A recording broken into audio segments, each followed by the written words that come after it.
Sebelum kita masuk ke videonya, Mamang ingetin ya, video ini hanya preview dari manhwa aslinya. Jadi, jika teman-teman ingin mengetahui fullnya, kalian bisa baca di web legal atau back komiknya di tempat kalian, sebagai bentuk apresiasi bagi kreatornya.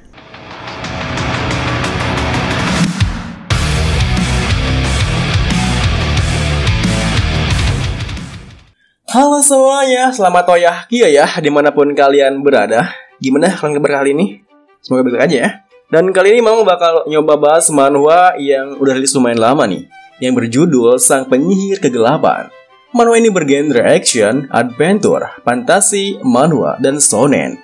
Dengan rating saat ini 4,7 dari 5. Manhwa ini dibuat oleh komikus dengan sebutan Taro, serta artnya dibuat oleh Pasa yang dikerjakan studio Wabong. Manhwa ini menceritakan seseorang yang bernama Diablo Volpir, seorang penyihir kegelapan yang hebat yang telah dikalahkan dan disegel dalam pertempuran melawan 12 dewa. Dia akhirnya terbangun dari tidurnya 66.666 tahun kemudian. Namun, dalam tubuh bayi yang baru lahir yang bernama Jamie Welton. 9 tahun kemudian, dengan sedikit kekuatan yang pernah ia miliki dan dengan keluarga yang penuh kasih serta lingkungan yang damai yang sekarang mengelilinginya, Diablo Volpir yang kini menjadi Jamie Welton kini berencana untuk membalas dendam terhadap 12 dewa yang telah menyergapnya, menyegalnya dahulu. Markigo, mari kita let's go. Di satu pagi yang cerah, di kastil keluarga Kon di kerajaan Seldam, di salah satu ruangannya yang terlihat sangat luas dan mewah, terlihat seorang anak muda yang baru saja bangun dari tidurnya. Setelah lelungu sesaat, anak muda itu pun bangkit dari kasurnya, lalu berjalan ke arah jendela dan memandangi luasnya langit dari jendela tersebut. Anak muda yang tampan dan rupawan itu bagaikan Mamang, bernama Jamie Welton, anak sulung dari keluarga Count Kerajaan Seldam, penerus resmi kepala keluarga selanjutnya. Namun, ada sebuah identitas lain yang dirahasiakannya, yang mana dirinya juga merupakan seorang penyihir kegelapan yang hidup 66.690 tahun yang lalu dengan nama Diablo Volpir. Kala itu, Diablo yang kalah dalam pertempuran melawan 12 dewa harus berakhir tragis, di mana para dewa itu bersatu untuk menyegelnya. Di saat terakhirnya, Diablo Volpir sama sekali tak menyerah atau menyesal keputusannya yang telah menentang para dewa itu, dan malah membuat sumpah akan menghabisi dewa itu ketika dia bangkit kembali nanti. 12 dewa surgawi tidak mampu mengalahkan satu dariku, dan seluruh yang kalian bisa adalah berkumpul untuk menyegelku. Bagaimana mungkin ini tidak lucu? Baiklah, silakan saja menyegelku. Akan tetapi, ketika aku bangkit kembali, kalian yang bersinar itu akan sirna di telan kegelapan. Kalian dan tidak akan bisa mati dengan damai, melainkan dalam kesengsaraan. Dan kalian semua akan memohon padaku untuk dibunuh. Melihat tingkah gilanya, salah satu dari ke-12 dewa itu yang ditentangnya tiba-tiba membalas perkataannya. Kalau begitu, aku akan menunggu hingga momen itu tiba. Diablo Volpir, namun untuk sekarang terjebaklah dalam penderitaan abadi. Seperti itulah Diablo Volpir disegel oleh 12 dewa. Sering berjalannya waktu, Diablo menemukan sebuah cara untuk menghancurkan segelnya dengan cara menembus pelindung segelnya yang terbuka setelah keabadian itu. Dan ia pun terlahir kembali sebagai anak di keluarga itu, sebagai seorang bangsawan yang mendapatkan banyak kasih sayang dari kedua orang tuanya. Bahkan di hari pertama di saat Diablo membuka matanya di dunia barunya, kedua orang tuanya begitu hebat memuji dan menyanjung betapa tampannya dia. Meskipun saat itu dia belum merasa aneh, dirinya sama sekali tak bisa berbuat apapun dengan tubuh bayinya. Dan terasa bayi mungil dan lucu itu telah bertumbuh besar, berusia 9 tahun sekarang. Yap, dialah sang MC kita kali ini, Jamie Welton.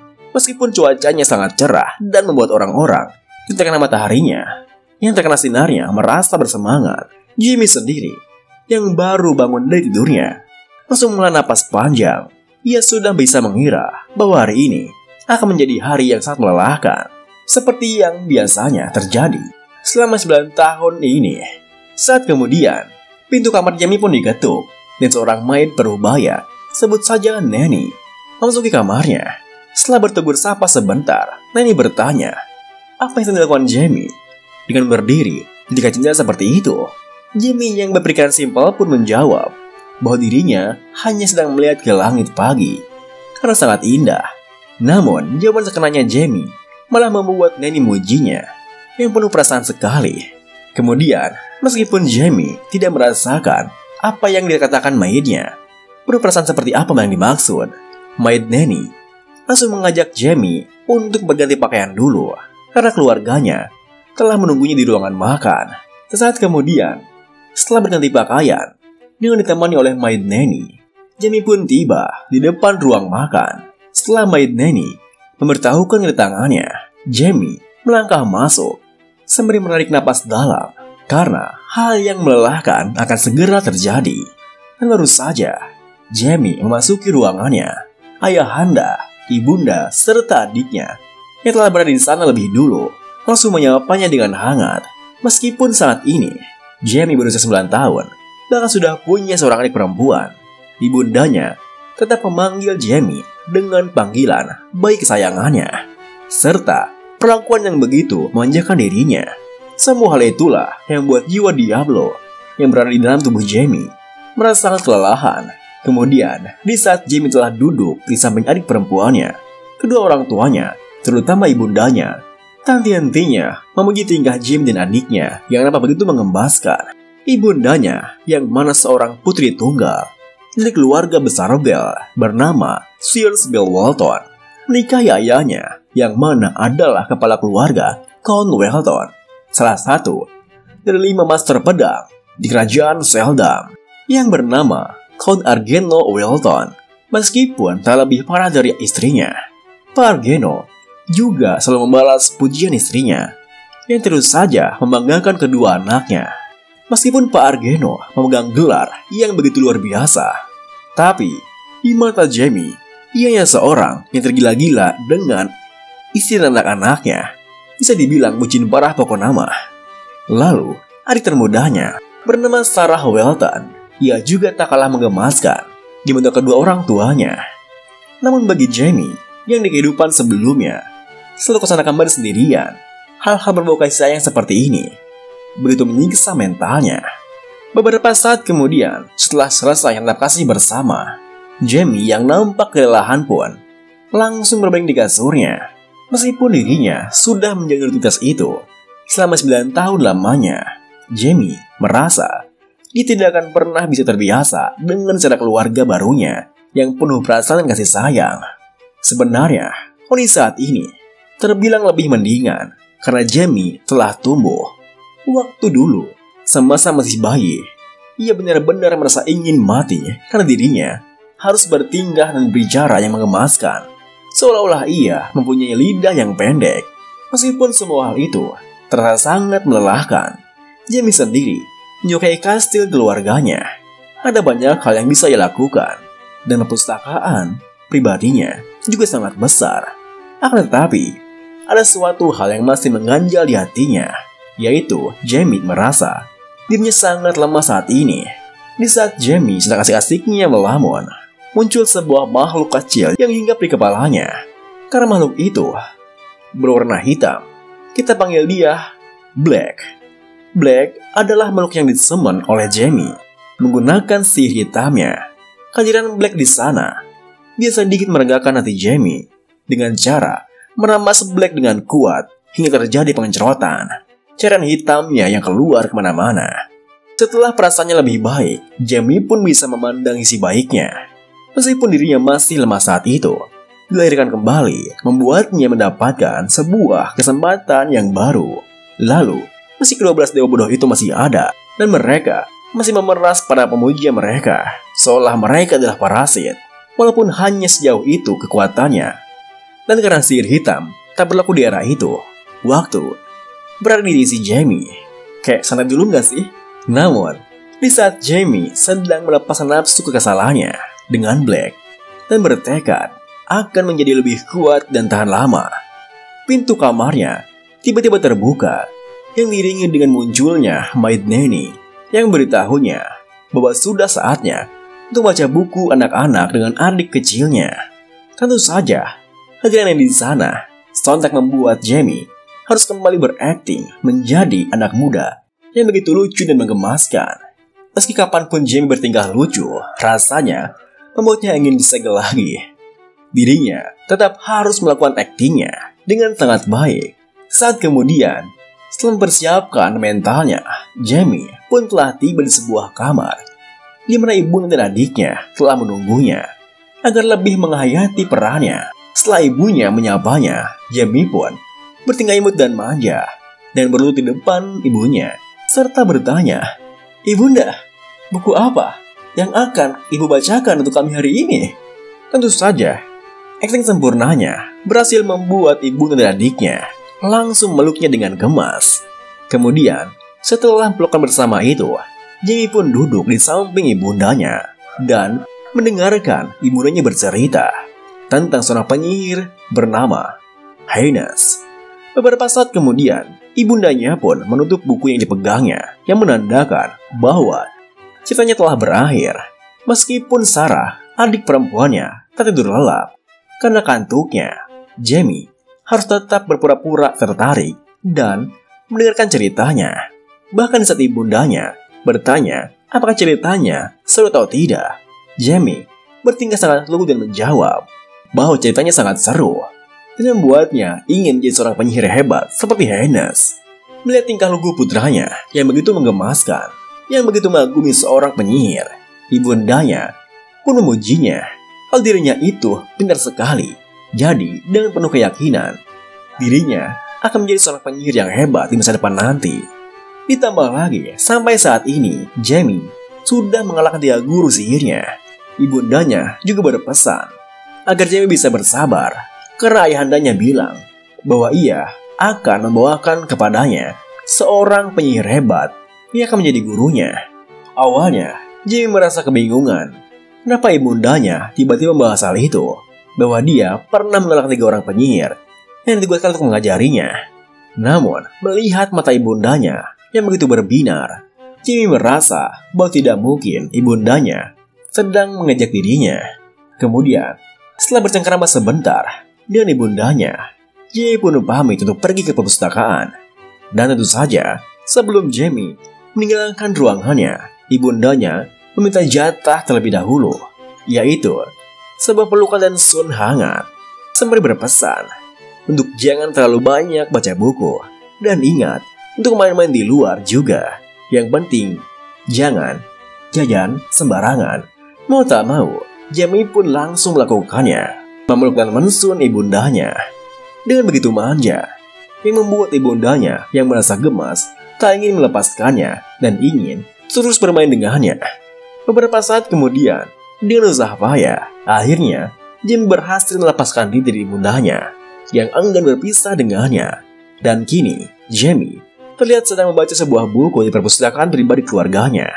Namun, setelah membaca habis buku yang dipegangnya, Jamie nampak kecewa.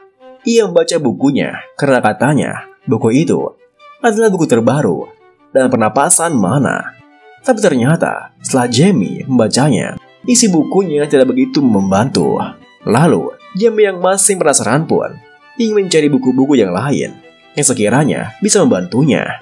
Namun, melihat sinar matahari yang sudah lumayan tinggi, Jamie merasa bahwa sudah saatnya jam makan siang. Dan karena ia merasa lelah, harus makan bersama dengan keluarganya yang sangat hangat itu, Jamie pun berencana untuk langsung pergi dari sana sebelum Maid Nanny mencarinya. Beberapa saat kemudian, Jamie yang telah keluar dari perpustakaan dan berencana untuk mantog. Di jalannya, ia malah bertemu dengan seorang kakek tua yang tengah berdiri di depan pintu masuk aula jamuan dan sedang memperhatikan artefak yang tergantung di sana. Meskipun Jamie dibuat bertanya-tanya dengan kehadirannya, ada suatu hal lain yang membuatnya penasaran yang begitu menarik untuk diperhatikan, yaitu jumlah mana luar biasa yang dimiliki oleh kakek tua itu. bahkan hingga memanjat dari tubuhnya, seolah seperti badai yang mengamuk. Meskipun kakek tua itu menyapanya, Jamie yang tengah fokus perhatikan mananya tak menyadari hal itu. Karena dengan mana yang sebanyak itu, menurut Jamie, setidaknya kakek itu adalah penyihir kelas 7. Dan yang membuat Jamie semakin keheran adalah bagaimana bisa kakek itu datang ke sana tanpa dipandu oleh seorang pun. Jamie pun hanya bisa menebak-nebak. Mungkin saja kakek tua itu melakukan teleport untuk datang ke sana. Atau mungkin bisa jadi kakek itu seorang penyusup. Tetapi tingkahnya terlalu santai untuk seorang penyusup di kediaman Kastil, salah satu master pedang kerajaan Seldam. Karena memikirkan semua kemungkinan itu, Jamie pun mengepalkan tangannya lalu menatapnya dengan tajam sambil bertanya, "Siapa kau? Bagaimana bisa kau tinggal dalam sini? Ini bukanlah tempat yang bisa dimasuki semua orang." Namun di saat Jamie menanyakan semua hal itu, kakek tua tersebut malah menggunakan mata sihirnya untuk memperhatikan tubuh Jamie. Dan setelah melihatnya dengan jelas, kakek itu pun merasa bahwa seekor anak macan, taplah seekor anak macan, tak mungkin jadi kecoa atau tikus. Dan bukan anak macan biasa, ia adalah anak macan yang berada di atas rata-rata. Tentu saja, sikap kakek tua itu yang hanya diam saja ketika Jamie menanyainya, seketika membuatnya merasa kesal dan jengkel. Selain karena sikap yang terlalu santai, kakek tua itu yang juga mengukur potensialnya tanpa bertanya lebih dulu, sungguh membuat Jamie semakin geram sampai ia berandai-andai jika dengan kekuatannya dahulu, saat ini Jamie mungkin sudah membuat kakek itu berlutut. Tapi dengan kekuatannya saat ini, dirinya hanya bisa bersilat lidah saja. Namun di suatu titik, Jamie tak bisa mengontrol emosinya. Ia sudah menyangkut tentang harga dirinya. Tanpa memedulikan keadaannya, Jamie menyiapkan sebuah magic di tangannya. Karena ketidaksukaannya pada sikap si kakek tersebut, ia berniat hanya ingin menunjukkan seberapa sakitnya jika kakek itu terkena serangan ketika dirinya menurunkan penjagaannya. Namun, kakek itu sendiri malah merasa kagum setelah melihat Jamie secara langsung. Yang menurutnya, Jamie sepertinya lebih baik dari rumor yang beredar. Juga ada sebuah pertanyaan yang terlintas di kepala si kakek ketika melihat mana yang dituturkan oleh Jamie. Bagaimana bisa Jamie memiliki modal sebanyak itu, padahal Jamie hanya seorang bocah berumur 9 tahun. Meski begitu, melihat cara Jamie bertingkah, kakek tua itu mulai merasa penasaran seberapa kuat bocah yang dinumorkan itu. Dan karena rasa penasarannya, kakek tua itu pun mengeluarkan mananya dan mengumpulkan sedikit sihir di tangan kanannya.